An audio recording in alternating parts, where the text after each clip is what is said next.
Hey, so we're going to go ahead and push on through Unit 2 with our next topic, which is identifying slopes and intercepts. Okay, so slope, when you hear slope, what I really want you to be thinking about is the rate of change. Rate of change. Okay, you'll hear that over and over and over again. It will show up again in calculus and further maths if you keep going. Okay, and what the rate of change represents is, well, you may have heard things like rise over run, right? Everybody's heard that. Rise over run. But really what you're doing is you're calculating this slope with 2 points to see as your line increases or decreases or stays consistent, what is that rate of change? Is it increasing? Is it decreasing? Is it staying consistent? Or is it undefined? Okay. And so this is something that we calculate with 2 points. Okay, so if we're given any 2 points, x1, y1, and x2, y2, okay, we can calculate our slope using this formula. So if you are someone who likes to highlight things, then this is something I would definitely highlight because you are going to be required to know the slope formula. Okay, this will not be given to you. You're not going to be getting a formula sheet for the unit exam. Okay, I will give you a formula sheet for the midterm and the final, but not on the unit exam. Okay, so this is something I want you to be familiar with. So we have a positive slope if our line is going uphill, right? Or when we calculate the rate of change, we end up with a positive, okay? We have a negative slope if our line is pointing downhill, right? Or it's decreasing, and when we calculate our slope, we'll end up with a negative value, okay? When we have a zero slope, that means we have a horizontal line. Okay, so it's not changing in a positive direction, it's not changing in a negative direction, it's just remaining constant, right? So anytime you see a slope of 0 or m equals 0, you should be thinking, I have a horizontal line, okay? And then for vertical lines, our slope is actually undefined because you can see here our x value is not changing, right? And if our x's are not changing, then whenever we subtract those two x's down here, if they're the same number, then we get a 0 in the denominator, which is undefined. So that's why vertical lines have undefined slopes, is because their x values are not changing, which causes a 0 in the denominator. Okay, so I want to go ahead and show you how to identify the slope given the 2 points, right? And sometimes you're given the 2 points, or sometimes you're just given a graph of the line and you're able to calculate or count the slope, okay? So let's look at these. I'm going to go ahead and label this just for this first example, x1, y1, x2, y2. Those are our 2 points, and I just want to calculate the slope. So our slope formula up here that I have highlighted says that we take our second y value, which in this case is 0. We subtract our first y value, which in this case is 1. On bottom, we take our second x value, which for this example is 3, and subtract our first x value, which for this example is 2. Okay, and then we just simplify. So 0 minus 1 is a negative 1, 3 minus 2 is a positive 1, and then we just simplify. Negative 1 over 1 is negative 1. So we're getting a slope of negative 1. Okay, that means that we have a decreasing line, right? If we have a negative slope, our line is going downhill or it's decreasing, right? So let's look at another one. We have the point 1, 2, and 5, 2. Again, if we calculate our slope, we take our second y value, which for this example, our second y value is a 2, minus our first y value, which for this example is also a 2. And we're going to divide that by the change in x. So our second x minus our first x. So here our second x is 5 minus our first x, which is 1. So when we calculate this, we're going to get 0 over 4. Well, 0 divided by any number is just 0, right? That means we have 0 parts of the total, right? So here my slope is 0. And remember, we talked about what happens when you get a 0 slope. When you get a 0 slope, this is a horizontal line. Okay, and we get a horizontal line and a 0 slope because notice here our y's are not changing. okay? Y's unchanging. Is that a word? Unchanging? Not changing. They are staying the same, right? If we have the same y's, then when we subtract them, we get a 0, which will always cause a 0 slope if our 0 is on the top, okay? Let's look at another one. Same idea here. I want to calculate the slope. We do our second y value, which here is 0, minus our first y value, which here is 2. We divide that by our second x value, which here is -1, minus our first x value, which is +1. Okay, so when we simplify, I get a -2 on top. On bottom, -1 minus 1 is also -2. And any number divided by itself is 1, right? -2 over -2 is 1. So we have a positive slope. And remember, when we get a positive slope, that means we have an increasing line. Increasing line. Okay. All right, let me look at a couple more. This last one, I have m is equal to our second y value, which in this case is 6, minus our first y value, which is a -2. On bottom, we do our second x value, which here is -1, minus our first x value, which is also -1. Okay. Anytime we have double negatives, right, that becomes positive, so I end up with an 8 on the top. On bottom, my double negatives become positive, and -1 plus 1 gives me a 0, right? Now remember, when the 0 is underneath the fraction, the 0 is undefined, right? So that means my slope is undefined, okay? And when my slope is undefined, remember the only time we got an undefined slope was up here when we have a vertical line, okay? So I'm going to go ahead and write over here. This is a vertical line. And that's because our x's, notice our x's are the same. If our x's are the same, then they are unchanging. Unchanging. I don't know if that's a word. I'm using it. It's a word now if it wasn't before. Okay. So anytime our y's are the same or our x's are the same, we're either going to get a horizontal or vertical line. And that's a really good thing to be able to identify without even having to calculate the slope. If we just look at our ordered pairs and see, oh, we have the same y's, then we know we're going to get a 0 on the top. It's a 0 slope, has to be a horizontal line. Okay. If we identify right away, oh, our x's aren't changing, it means we're going to get a 0 on the bottom, which is going to be undefined, which means it has to be a vertical line, okay? All right, let me look at finding, oops, mine doesn't turn over, finding slope when you're given a graph. And my graphs did not print very good because I'm running out of ink. So I'm going to go ahead and write mine in. Hopefully yours look a little bit better than this, but hopefully you can see it. All right.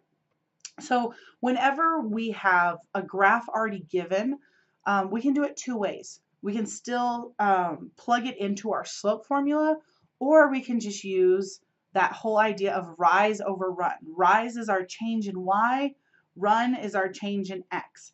So as long as we know 2 points on this graph, we can see, well, how far did it rise from point 1 to point 2 or fall, right? And then how far did it run from point 1 to point 2? Or how far did it go backwards from point 1 to point 2, okay?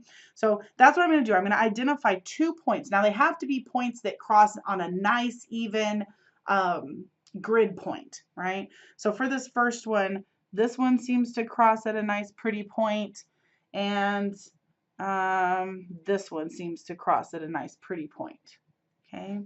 Sorry, mine's kind of hard to see. So I just want to identify what's the rise and what's the run. So remember, our rise, when we're going from our first point to our next point, we're actually going down, right? This point is going to go down how many units, right? Well, it's going to go down 1, 2, 3 units. So that means our rise is -3. And then we look at our run, meaning going from point 1 to point 2, how far did we run horizontally, right? So you can see here from this point to this point, we're going 1, 2 units. So that's a +2. So that means that my slope is just my rise over my run. So -3 over 2. That's how I get my slope. It's a negative slope, so it should be a decreasing line, which it is. Okay. All right, let's look at another one. Now this one we should know just by looking at it, right, what its slope should be, because we just talked about this on the last page. But if we're not sure, again, we can just identify any 2 points. So I'll identify this one and this one. Sure, why not? Okay. And then we want to identify the rise and the run. So the rise is how much the change in y is.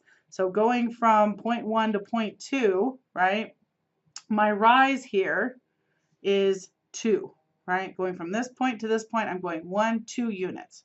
So that's a positive 2, right? And then my run horizontally, well, I don't have a run, right? Going from this point to this point, I'm not going to the right, I'm not going to the left, I'm not going anywhere. So I have a 0 run, right? So that means that my slope is 2 over 0. And remember, when my 0 is underneath the fraction, it's undefined. So my slope is undefined, okay? Or we could just see, hey, this is a vertical line. Vertical lines have undefined slopes. That I'm okay with that too, right? Okay, so there is 4 for y'all to try. Same exact type of problems, using 2 points to calculate the slope, and then using that, oops, I did not stay on that straight. Hopefully yours looks better. And then using a graph to identify the slope of that line. Okay, so go ahead and pause the video, work 1 through 4, and then when you're ready to check your answers, go ahead and play it again. All right, so here is the worked out version. Taking our slope formula, which is y2 minus y1 over x2 minus x1.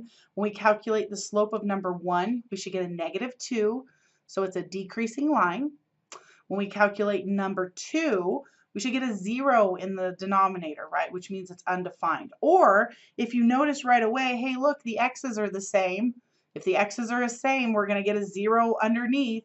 So it's going to be undefined. That's okay too, which means that it's going to be a vertical line, right?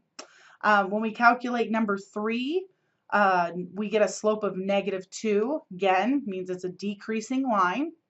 And then on number 4, we're using the graph. Let me see if I can move my paper so it's not all glary. We're identifying 2 points on the graph so we can count our rise and our run. So notice going from point 1 up to point 2, we're rising up a positive 3. We're also running a positive 2 units. So my rise over my run gives me a slope of 3/2. Since it's positive, we know this is an increasing line. Okay. All right, so there's one more thing I want to talk about in this particular Knewton assignment, okay, on slopes and intercepts, and that's, hello, intercepts. So let's look at intercepts here on the top of the page. So when we talk about intercepts, I'm going to just draw a random line here, okay? And we're just going to ignore the numbers on the x and y axis because it doesn't really matter for the point of this. I'm just making a random example. So when we talk about intercepts, these are the points where it crosses the x or the y axis, okay? So this point right here where it crosses the y-axis, this would be our y-intercept, okay? Our y-intercept. And notice the value of that point is always going to be, if we write this as an ordered pair, right, there's something always unique about y-intercepts, and that's their x value, okay? No matter where this point is on the y-axis, its x value will always be 0, right? Because it's on the y-axis. And then it'll just be whatever that y value is. So if the y-intercept is up here, it's going to be 0, comma, some positive number. If the y-intercept is down here, it's going to be 0, positive, some negative number, right? But it always looks like 0, comma, whatever y value you have. The same thing is true for the x-intercept, right? The x-intercept is where it touches or crosses the x-axis, okay? So this is my x-intercept. And if we write it as an ordered pair, notice its x value is just going to be wherever it falls on the x-axis, right? And then its y value is always going to be 0 because since it's sitting on the x-axis, it's not going up in the y direction, it's not going down in the y direction, it's just 0, okay? So the reason that I point these out is because we are going to use this idea that the y-intercept's x value is always 0 and the x-intercept's y value is always 0, and that's how we're going to solve, okay? So we're looking for an x-intercept. Remember, it looks something like x comma 0. the way that we solve is we just set our y equal to 0 and solve for x. So if we're given any equation, since we know it's going to look like this, and we want to figure out what that x value is, then we just go ahead and set our y equal to 0, because we know y-intercepts always have 0, or sorry, x-intercepts always have 0 for their y value, and then we just solve for x. And then make sure you write it as an ordered pair, okay? Same thing for the y-intercept. The y-intercept always looks like 0, y. So if we're trying to figure out what this y value is, then all we have to do is set x equal to 0, solve for y. So set x equal to 0 and solve for y, okay? All right, so we're going to look at some examples of finding the x-intercept, the y-intercept, plotting those 2 points, and using those 2 points to connect and draw our line, to be able to graph our line, okay? So here it says find the x and y intercepts of the equation and use them to graph the line. So I guess I didn't need to say that, I was fixing to read it.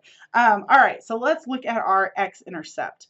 To find our x-intercept, remember we're going to set y equal to 0. So for this problem, if I put a 0 in for y, I would get 3x plus 2 times 0 equals 18. Well, 2 times 0 is just 0, so that's going to go away. And we're just left with 3x equals 18. And now we can easily solve that by just dividing off our 3, which means that x is equal to 6, right? So I want to write it as an ordered pair. So here my x is 6, and remember we put 0 in for y, so that would be 6, 0. So this is my x-intercept. So make sure we identify that. And then we want to go over here and graph it. So on the x-axis, I want to go out to positive 6, okay? And then I'm going to do the same thing with y-intercept. So I'm going to find the y-intercept this time by setting x equal to 0, okay?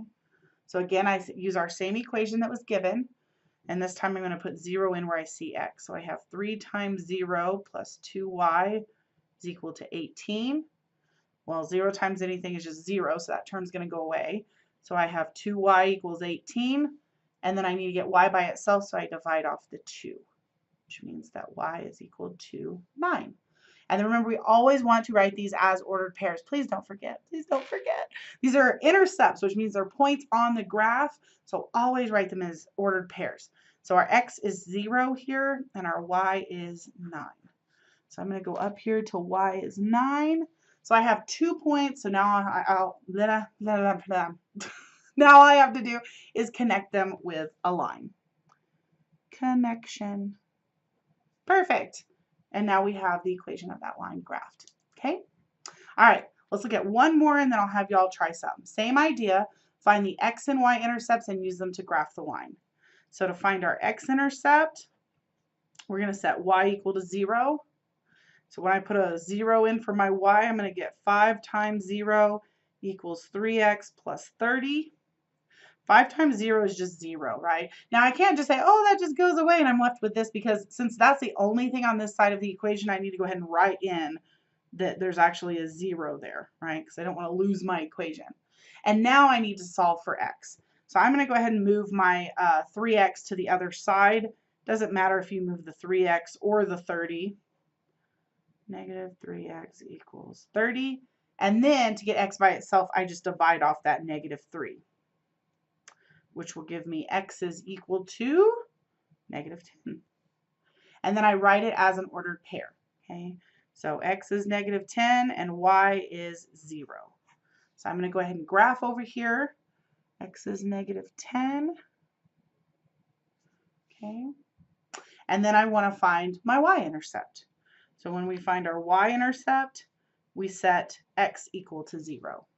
So if I put a 0 in for x in this equation, I'm going to have 5y is equal to 3 times 0 plus 30. 3 times 0 is just 0. So here I can just say, hey, it goes away, because I still have a 30 on that side. Okay. The only time you have to write the 0 in is if that's all there is on that side of the equation. Okay. So I have 5y is equal to positive 30. And then I solve for y by dividing off that 5, which means that y is equal to 6. And then we have to write it as an ordered pair. So I put my x value in, which was 0. My y value we found to be 6. So my y-intercept is up here on the y-axis at 6. And once I have my two intercepts, then I can go ahead and connect my dots to get my graphed line. Okay, maybe not too bad, maybe something you've seen before. All right, so on the next page, there are two for y'all to try. Okay, so just finding the x and y intercepts and plotting those 2 points and using them to graph the line. So go ahead and pause the video and work those two, and then play it again whenever you're ready to see the answers. All right, so here we go. Here's our solutions. On number 1, when we go to find the x-intercept and we put 0 in for y, we should find that x equals 4. Don't forget to write it as an ordered pair, 4, 0, and you have to have the parentheses, okay? Don't just put 4, 0, make sure those parentheses are around it, okay? Whenever we find the y-intercept and put 0 in for x, we should get y equals 3. So as an ordered pair, that would be the point 0, 3. We plot our 2 points, connect our dots, and we have our line. Okay, let's look at number 2. So for number 2, same idea. When we solve for our x-intercept by putting 0 in for y, we should get x equals 3. And we write it as an ordered pair. So this would be the ordered pair 3, 0. And make sure you plot it on your graph. And then we find our y-intercept, we're putting 0 in for x.